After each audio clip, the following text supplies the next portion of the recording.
Okay, I'm gonna do a quick rundown of the comments of that video.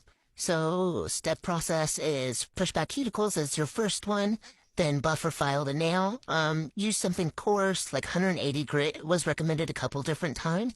So it's gotta be a coarse file for it to stick. Which I don't think I told you guys this, but the last time I did it, on this hand I did more of a coarse file, and it's actually sticking a lot longer than my left hand. And then, after that, you need to wash your hands, clean your nails with alcohol or acetone, use a dehydrator, and then it says use a primer. A couple people said skip the primer, but then a lot of people said there was a protein bond. So I looked into what a protein bond was, and it is to create an extra sticky surface on the natural nail. So you could use this in place of the primer. And then if you need a video on how to use it, Young Nails has a YouTube video on how to use protein bond.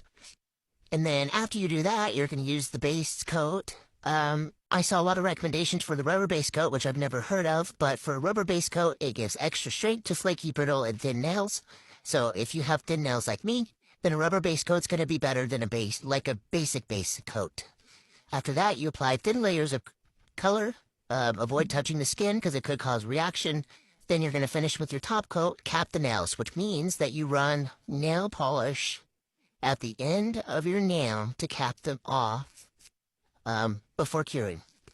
Now, there was a couple recommendations. D&D gel was used for UV gel polish. Then Dazzle Dry was was recommended a couple different times. It's similar to regular nail polish, but it dries a little bit faster and is kind of a little bit different. Dashing Diva Glaze was recommended as a semi-cured gel nail strip. And then, if all else fails, give up and try a different method. So that's where I'm at right now. And I am going to try dip powder next.